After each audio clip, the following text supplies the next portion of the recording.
Amenez-nous les preuves. Je suis Canonge TV, je prends pour tout le monde, non? Amène-moi les preuves. Montre-moi les papiers, tout ce qui est preuve. Tu dis que non, voilà, Christian Tshisekedi vole autant, et puis c'est ceci, c'est là, voilà les preuves, les comptes bancaires sont là-bas, voici les montants. Si vous amenez des documents comme ça, les Congolais vont vous croire. Vous pensez que les Congolais sont bêtes, hein? Toi, tu passes sur ma télévision, et puis tu es de la M23, et puis tu commences à parler, tu es contre le régime Tshisekedi. Non, les gens ne vont pas te croire. Les gens vont te croire comment? Voilà, quand moi j'attaque les gens du régime, j'amène les preuves. Je dis que voilà, il y a ePay Services. J'amène les preuves de PayServices, je vous mets là-bas et j'attaque. Je dis que non, moi je suis mécontent parce que ce n'est pas bon pour aider les présidents. Toi aussi, quand tu parles du régime de Tshisekedi, avec tout ce que vous dites là, que la famille Tshisekedi est impliquée, ce n'est pas un problème. Donne-nous seulement les preuves de l'implication. Ne nous dis pas en bouche. J'ai conseillé ça au début de mon émission. L'implication avec tangibilité, les gens vont vous croire. On a beaucoup d'intellectuels. Mais regarde, ils sont dans les mines, ils volent, ils ont beaucoup de carrés miniers, ils se font des milliards, ils ont acheté des parcelles partout, en Europe, en Amérique, en Asie, en Océanie. Arrête ça. Nous ne sommes pas petits enfants. Nous savons que tu devais dire ça. Mais pour que ça tienne, amène-nous les preuves. S'il y a les preuves, papa, il y a les bosseux ngaï. Nazoya na tombo qui n'a mati le colère, mais ça dit, mais comment ça? C'est ça. Soyez sérieux. Soyez sérieux. Tshisekedi est le seul président, il est dans une guerre atroce. Mais le gars est en train de nous mettre des universités, de faire les routes, de faire les écoles, les hôpitaux. Mais c'est incroyable. Acheter les armes, même les gens. Depuis que tous ces gens-là, les Ntumba sont partis, vous avez vu que Magamba Bitumbape et Telemiwa, les bandits sont Ngakuna.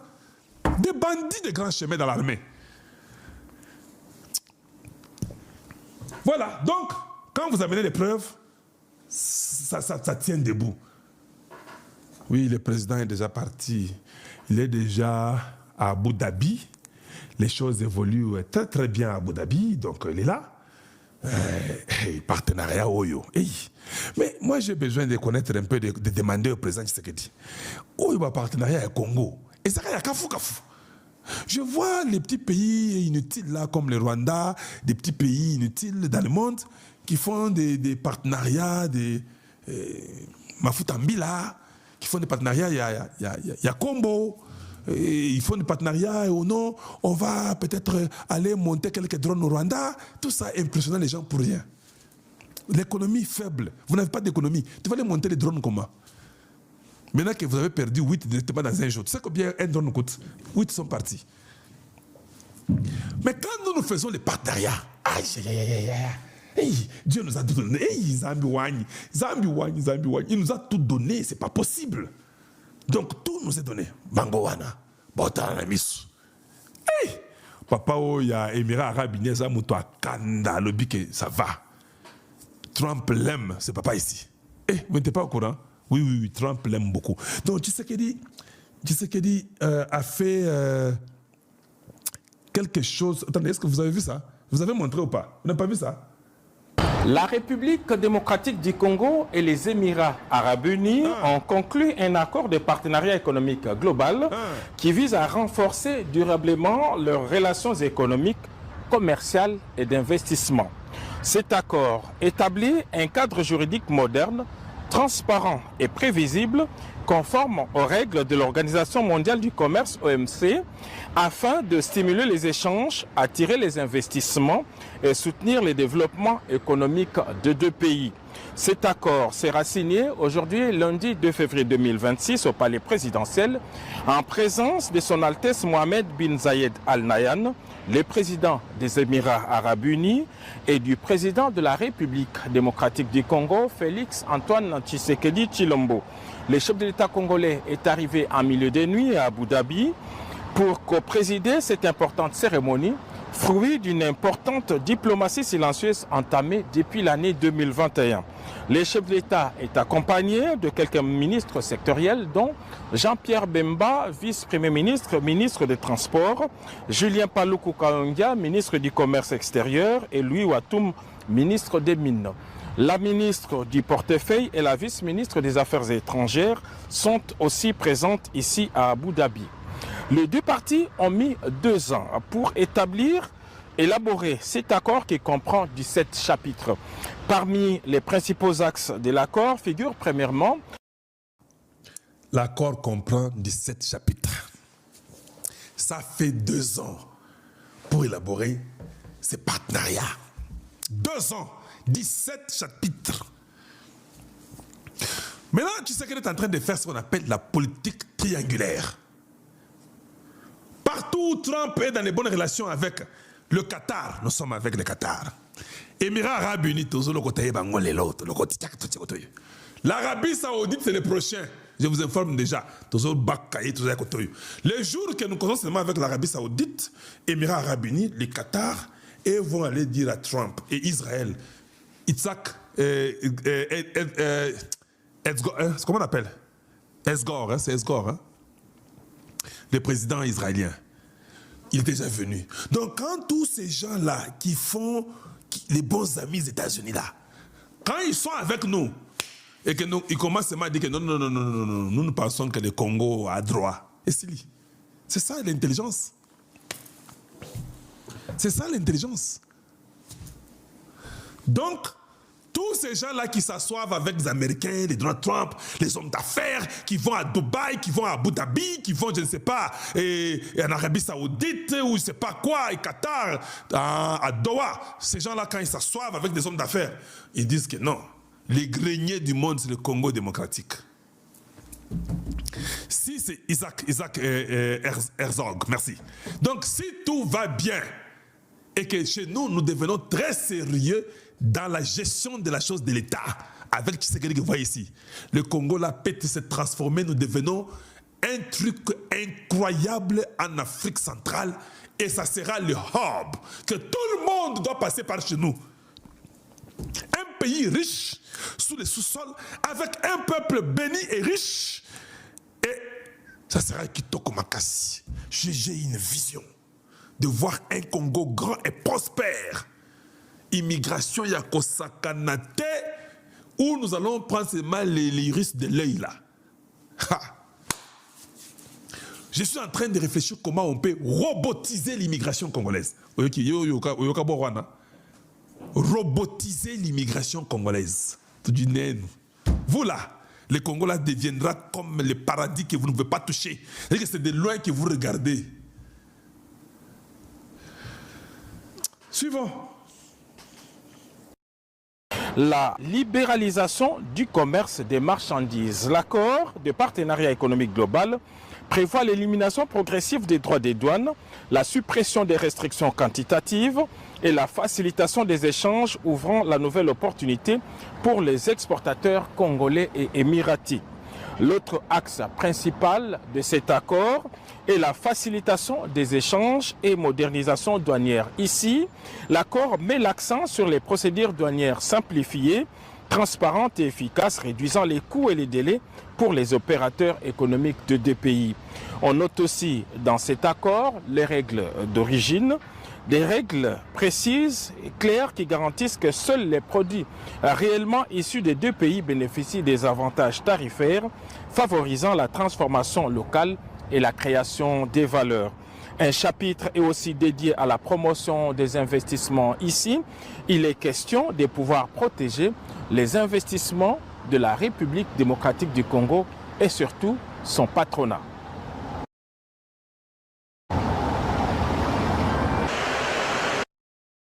Vous avez vu, hein?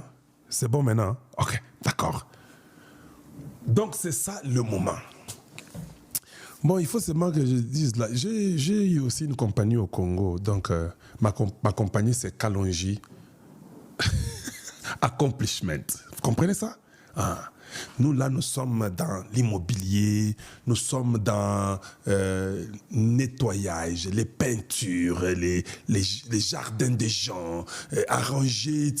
Vision totale na Rwanda après la neutralisation des 8 drones kamikazes rwandaises. 50 forces spéciales rwandaises arrêtées par le Zibou au Sud Kivu. La réponse farouche du président de la République, Félix Antoine Tshisekedi Tshilombo, qui fait la colère de Paul Kagame, de la France et de la Belgique. Ninezali Kolekana, Mbote Nabino ba papa, Mbote ba maman, Mbote Nabino ba Congolais, de partout vous allez kolanda biso na chaîne na bino chaîne na biso tozali na esengo koya kosolola elongo na bino ba actualité ya République démocratique du Congo mboka na bino mboka na biso bandeko ba congolais kaka ndenge tolobaka. Aimez notre émission et partagez. Tosenga Kango Pambate, c'est la survie de notre chaîne. Voilà pourquoi nous vous demandons, surtout, d'aimer et de partager l'émission. Alors, Medeko, le Rwanda dans la confusion, Nena Uchi Koloba, Paul Kagame est troublé. Et surtout, le président de la République, Awa Tozolo Wanabino, la RDC vient de signer avec l'Émirat Arabe Uni. Bandeko, Tolobaki, Paul Kagame azali Nzete. Nzete o esimbamaki na ba misisa ebele. Et ba misisa o esimbaki Nzete Paul Kagame ezalaki bayi Émirat Arabe Uni. Bayi Qatar.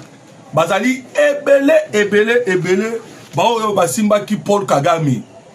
Voilà pourquoi pendant que ils s'en étaient et c'est qui kolongola musisa moko. Petit à petit au salango. Dernièrement ezalaki il fallait qu'on kende na Luxembourg. Bande ko ba congolais. Luxembourg parce que la France lorsqu'il fallait qu'on paie sa sanction à Rwanda pour na atrocité pour na makambo oyo Paul Kagame alali kosana est la République démocratique du Congo, bah France bakimaki na nzela ya Luxembourg. Voilà pourquoi la République démocratique du Congo ana kolwa mokonza mboka kendaka pe na Luxembourg toujours dans l'objectif ya kokata Rwanda. Kokata misisa wesimi pourquoi parce que Luxembourg na Kazakhstan bangonde mutu bazaki ko collaborer avec Kazakhstan ndazaki kopesa minduki. Donc l'objectif ya mokonzambo karato koloba. Ezali ya kosilisa le potentiel soutien à Paul Kagame partout au Bazali. Tous les mboka au Basimba mais c'est Kagame. Objectif est quoi ça? Voilà, l'obisiko ezaki tout ya Émirat Arabe Uni. Et vous savez pourquoi Émirat Arabe Uni? Déjà Julien Paluku quoi yebisa kibino, je pense que Bolanda kinde ko congolais qui. Pourquoi? Parce que Julien Paluku azali ministre ya commerce. 80% ya ba minéraux Paul Kagame piyakana est la République démocratique du Congo et kenda kanao Émirats Arabes Unis, Qatar ainsi que Arabie Saoudite. 80%. Voilà pourquoi Bomoni visite Rwanda, Qatar Airlines. Rwandair et Kotana Qatar Airlines. Et voilà pourquoi Qatar a tchaki 6 milliards pour la construction de l'aéroport Rwanda. Nous avons un objectif, l'objectif est qu'il pillage or la République démocratique du Congo. Baï Qatar balela qui trop et pas Donald Trump bandeko. Vous savez pourquoi que Trump est très important? Trump c'est un envoyé au Nzambatinde Libiso. Je vous dis la vérité. Trump a bloqué qui Qatar. Namakamotali minéré. Trump a bloqué. Et surtout or. Parce que les Américains ont liboso ba telemi wana ko ba Donald Trump. Muta liboso telema qui a coupé sa sanction na usine de Gasabo. A Betty Laurence Kanuka, a Betty James Kamarebe a frappé l'usine de Gasabo. Et l'usine de Gasabo yangonde salaka ba salaka extraction or. Et or wana ezalaka kendakande na Qatar. Et vous comprenez que Baï Qatar batela Kimisu. Ils ont cherché de tous les moyens jusqu'au point de corrompre Massad Boulos. Et vous savez pourquoi Massad Boulos ba Américain batia pembeni? Non, vous savez pas de quoi congolais. Boulos ba Américain batia pembeni. Les dossiers à la République démocratique du Congo ba européen ça la judivance. Mais ça qui ne reçoit pas Massad Boulos. Pourquoi? Parce que Trump pensait que Nabenda Moutumoko est important. Et Moutouango important, c'était Massad Boulos. Pourquoi? Parce que Massad Boulos Azali Bokilo Nae. Si vous vous souvenez, Bandeko Congolais, Donald Trump, avant à côté de 2e mandat, Bayaki Bachaki Mikoboye, Bapesi Mikoba, toutes les questions. Bientôt, tu vas encore devenir président des États-Unis d'Amérique. Comment pensez-vous traiter le conflit en République démocratique du Congo et le Rwanda? Lobby, Trump à l'Obaka. Dossier on est allé sérieux. Alors vous comprenez que tellement qui sérieux n'est pas ça qui bokilo nae. Et Massad Boulos a bandi bazizani à l'ongolier na minute tu es dans maboko à Judivance. Alors on m'a dit sikoyo kolongo na Massad Boulos bazui dossier ba pesa Judivance awa to ko beta mino masolo ba ikata ba sali ba marche en arrière. Pourquoi? Parce que ils ne peuvent pas qu'aucun la décision des États-Unis d'Amérique. Moi, je qui me zate. Alors, lobby, le président Tshisekedi a signé. Kagame Sikoyo, bango bakoya koluka or. Et pas ya Congo yemoko. Ne pas bakoya koluka or. Bakoya koluka minere pa Congo yemoko batiki Kagame. Batiki Maramoko. Maintenant, Sikoyo, la guerre à l'est de la RDC, c'est les minéraux. Et il faut battre les minéraux et permettre de faire Minduki. Je vous dis que c'est la fin de la guerre. Déjà, Kagame est assis à Kouya. Là, maintenant, je suis en train de rejoindre Malobaya, Donald Trump. Trump à Loba qui est Kagame est déjà assis à Kouyi ou Toloba, assis à Kike. Vandeko. Yokali solo. 8 drones kamikazes porteurs de munitions écrasés à 17 km. Il y a un aéroport de Kisangani. Banamboka Congo. 8 drones kamikazes. Oyo ememi ba munitions. Et nakata ba munitions. Amema ki aux juifs. Et aux juifs, ils allaient pour bombarder. Vous imaginez? Alors, vous avez maintenant compris que le FARDC a commis un niveau Moussoussou au point de neutraliser 8 drones kamikazes portés d'ogives. Mais je vous dirai pourquoi le Rwanda a Salaki attaque à Tindaki les 8 drones. Pourquoi? Je vais vous dire, Bandeko. Mais ce que vous devez savoir que les 8 drones on a batindaki et Zalaki a pas à pambater. Parce qu'ils ont préparé dégâts, sabotage, yamakasi, yakusakanate. Parce qu'il y a qui simultanément. Ils ont un objectif de créer chaos na Kisangani. Batuba Panzana, Batuba Koufa. Chaos et Kota pour que Ekokako remonter moral ya basoda ya Rwanda. Je vous dis, c'était ça l'objectif poursuivi par Paul Kagame. Bandeko, vous savez quoi? Makamwele kanaki na Kalundu. Attaque ya Kalundu ciblée. Il y a précision. Oh, babetaki na Kalundu. Et ils allaient continuer comme ça la douleur. Et pas y a rébellion. Tilelo. Attaque wana yoka ki FARDC betaki na restaurant. Ba koya ki oboyoka ki batu musu ba ko beta lisolo, ba koloba il y a que peut-être que Hippolyte Kanambe peut parmi ba oui. C'est parce que Kagame nano sibira kapeni olokola o wanate. Alors, c'est pas pour rien balongwa ba sona ba on a ouvira. Ils ont voulu venger. À 17 km à centre-ville, il y a Kisangani. Donc, qui va venger pourquoi des gars besoin que les cas makasi. Mais, Bolanda bien bandeko.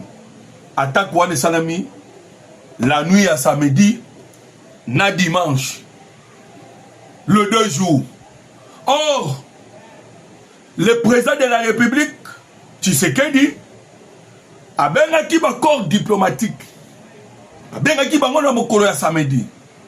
Tangu bayaki samedi, le président Kaboelaki moko na moko maloba.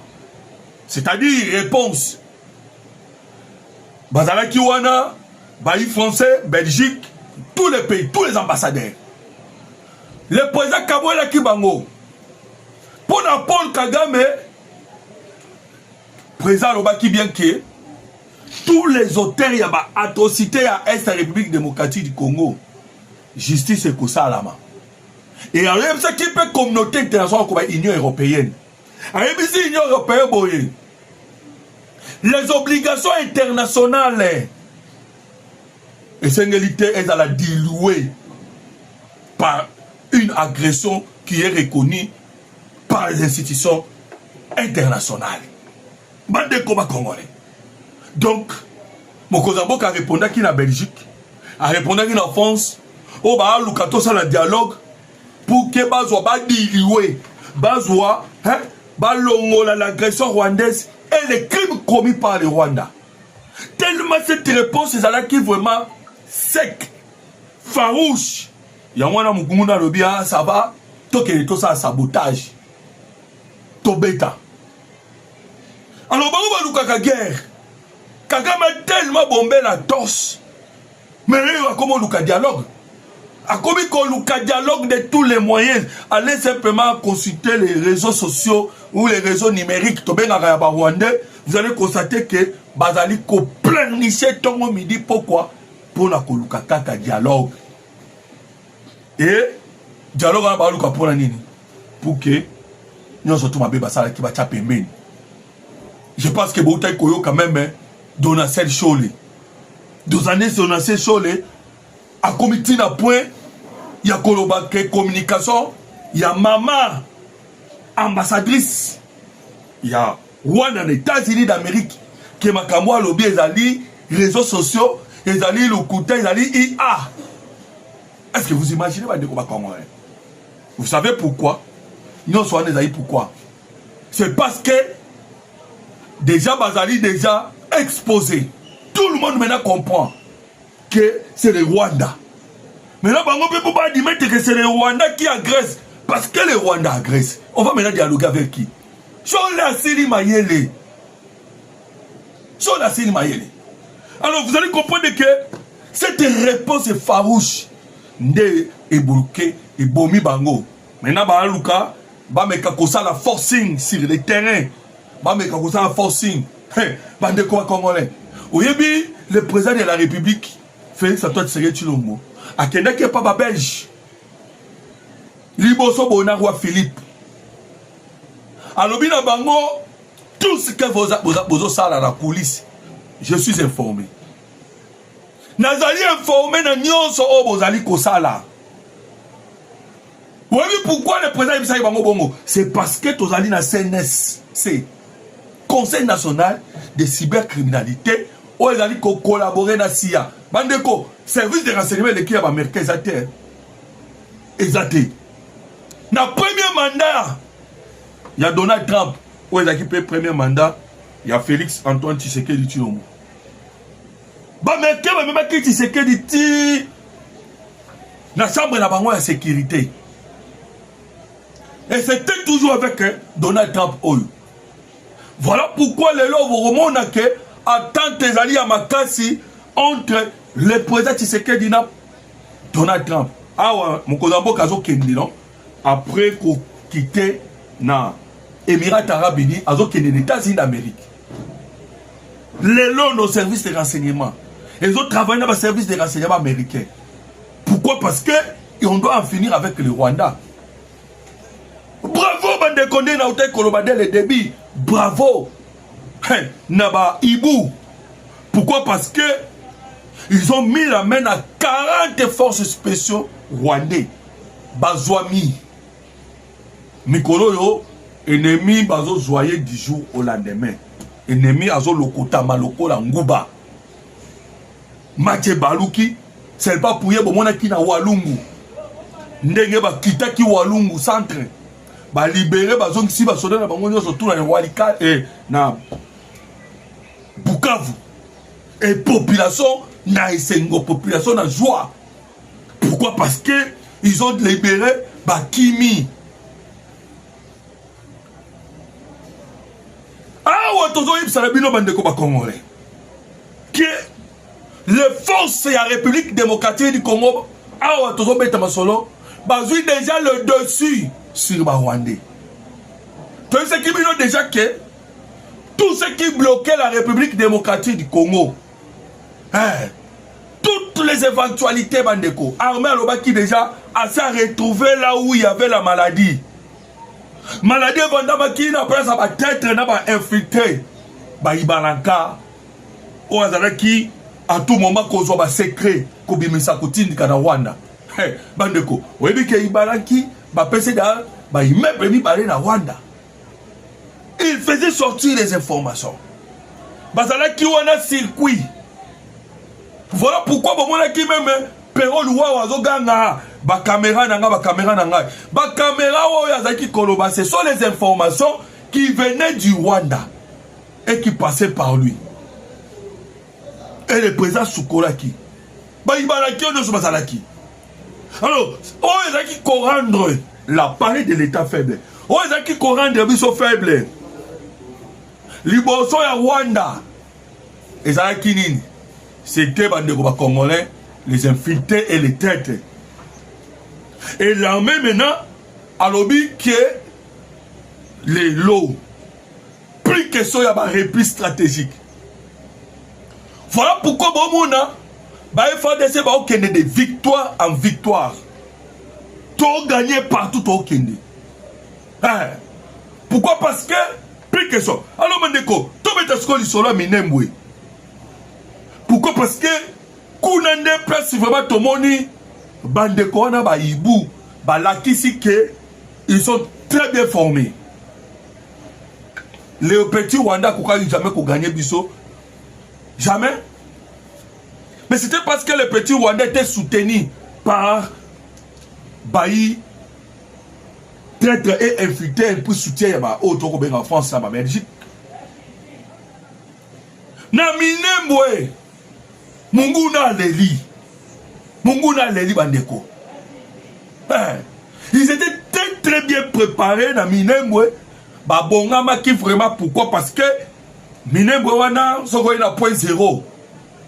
Au mona possibilité aucun de Kalemi ezali. Ya aucun de Maniema ezali. Ya koya Uvira pezali. Na point zéro. Voilà pourquoi yoki tomatsela ki bango ba drone. 6 drones, 6 de frappe. Voilà bango sikoyo ba préparer ba kamikaze, drone kamikaze. Pourquoi? Parce que ba yeba ki ke tozali focaliser na Minembwe pour qu'on rétablir la paix na Minembwe. Ne bango ba tindi sikoyo na Kisangani. Mais bandeko, je vous dis, ennemi a sous perte mon corps pour sakanate. Perte pour sakanate. Les FARDC basés dans la ville de Minembwe. Alors, comprenez que Bitumba ba FARDC babunda Bitumba professionnel. Professionnel. Professionnel pourquoi? Parce que Tokoy ko bunda na benemi ndenge to okena bango bongo te. Ba bunda na biso Bitumba na mboka na biso. Soto bito sala erreur to ko perdre bandeko ba Congolais belé. Et Kagame n'a rien à perdre. Ayebi qui est déjà assis à échouer. Qu'est-ce qu'il est en train de chercher? Kagame a Lukaka que il suffit de l'eau comme quoi salama. Il suffit de l'eau comme quoi salama. Oh, et qu'on permette à son opinion à ça la massacre. Pour c'est un criminel. À mais ça n'a pas massacre. À mais ça n'a pas massacre. Alors vous comprenez que situation bon qu'à un moment oyo. Et ça dit maintenant rétablissement de l'autorité de l'État des situations. Parce que rébellion, et c'est une qu'on nettoyer. Colombo la rébellion. Et rébellion qui nous impose. Rébellion soutenue par les Rwandais. Qu'est-ce qu'il faut faire? Il faut Colombo. Donc, le FARDC la minute yo, bataille na rôle il y a rétablissement de l'autorité de l'État. Ici Kanyoson. Sur toute l'étendue du territoire national. Ne vous avez pas FADC Baosala. Sur toute l'étendue du territoire national. Voilà pourquoi il a mis la minute à Télé Miss. À Télé a mis son Sakanate. Alors, cette récupération de ça va partout. Voilà pourquoi Bango la canne a Bango est comme une école là. Oh, Tshisekedi est en train de saboter le processus de paix. Tshisekedi est en train d'anéantir nos villages. Tshisekedi massacre la population au Kouta Lovunu. Betami. Bazo Betama. Pourquoi? Bazo Betama parce que Batouana na Kolobana Bandeko ba Congolais. Bazo Betama parce que Bango Bandeko s'imposer par force. Bani Bazalawana. Bani ba Congoliser. Ba Congoliser la guerre. Car ces derniers temps, les Akibino, Hippolyte Kanamba, Mbongo et Belé. Mbongo et Belé. Na communication. Voilà pourquoi vous avez raison, Bandeko ba Congolais. Il y a qu'à aimer l'émission d'Abisso. Il y a qu'à partager. Pourquoi? Parce que l'ennemi a tient Mbongo et Belé. Mbongo a battu na communication. Bon, on dit que Denis Lizisoy, Ibaranki, Pero Louara, Wembi, Basali toute une écurie à Congolais. On va recruter de partout pour passer la bonne communication. Objectif est nini.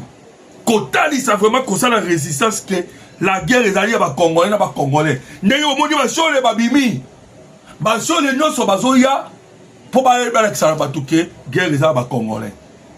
Alors que guerre est à Congolais, guerre est à Congolais. Les alliés Congo na Rwanda. Mais Makamouano surtout déjà le passé. Pourquoi le passé? Parce que les lots, la détermination pour eux ils ont beaucoup na biso. Pour eux ils ont la place américain. Wana ko particulièrement Donald Trump que j'ai du respect envers lui. Bande comme Congolais. Vous savez quoi? Toi on a deux personnes oyo et c'est que tu prier na ba makasi.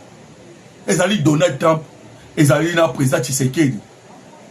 Pourquoi? Parce que Bangouna ya mboka Congo, tout moi, ils n'attendent que le départ ya Batouana Mibali.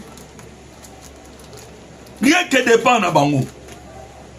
Donc même les manœuvres sont ça là. Manœuvre n'est un objectif que peut-être Tshisekedi peut partir ou Donald Trump peut partir. Pour que Babalo la sous dossier. Tous les travails dans ce salaire qui va voir quand on a maille. Voilà leur objectif pour ça la Wana. Pourquoi Trump? Parce que Trump a yéné qu'on mette fin. A yéné qu'on renverser le système au Bacha. Na mais ça. Tout ce qui est déjà qui pour na bango, la République démocratique du Congo est une zone oyo libre. Donc tout le monde peut piller. Ah, na uti Kolanda ah ba français ba dire oh non. On a collaboration avec des Chinois. Vous voyez les Congolais. Et quand lui Michel Onda il a rabissé Hippolyte Kanambe. Les lois bazo batouana nyoso basangisa bango et le monde ba Chinois ba piller mboko yo bandeko na dégâts au sanganate. Ba piller.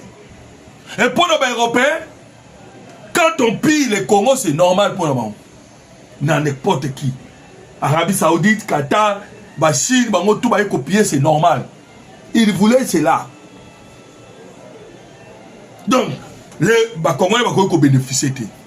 Mais quand pas dit non, Aébisi n'a pas partenaire n'est pas Qatar, Arabie Saoudite, bon qu'il n'est solo là n'a pas Congolais. Makamotal Milere, et ça y a bango. Voilà pourquoi ces deux personnes, ils sont même recherchés Bolanda Kilobi, Donald Trump à Kolobana, Obama, que Obama n'a pas trouvé bazo koko. Ça la coup d'état contre Donald Trump. Alors on va dire que c'est parce qu'il y a un service non surtout à Bisso des renseignements un service surtout à Congo. Moment où il y a un moment à l'issue il y a l'issue. Pourquoi? Parce que Mboka toujours l'indépendance ya solo, toujours la souveraineté ya solo. Oh toujours la bamboula na bamboula. Moment yango o esengeli toswa yango. C'est pour cela il faut ba service tout bas à la mise lisu likolo ya lisu. Lisu likolo lisu pourquoi les apoto zwa awa moment où indépendance munguna za calme té. Nguna dans la kimia. Alors, Nereto Koloba Awa, c'est la fin de Paul Kagame, Kaka Nereto Isakibino, dans le début de notre émission. Pourquoi? Parce que déploiement Oyo, Ezali Leloyo, Ezali impressionnante. Na objectif, ya Okende, qu'on récupère Goma et Bukavu. Boka Mwate Bandeko Congolais Lobby, la récupération à Goma na Bukavu. Moutouma Otakamwa. Pourquoi? Parce que la détermination Oyo, bah FADC, surtout Baïbou, au Bazana Ngo, et ça va jeter. On m'a dit, tu récupéré Minembwe, tu récupéré Moukoko, tu récupéré Gakeke, tu récupéré Rugezi, tu récupéré Biziba, ainsi, na Oto Kobenga, tu prends des contrôles, na haut plateau de Fizi, sous contrôle, il y a nos FADC. Dans le balabino bandeko ba congolais, la situation est sous contrôle Nabiso. Numéro Nabiso téléphone sur le plus 243 89 40 330 80. Plus 243 89 40 330 80. Restez branchés à la prochaine émission. Que Dieu vous bénisse.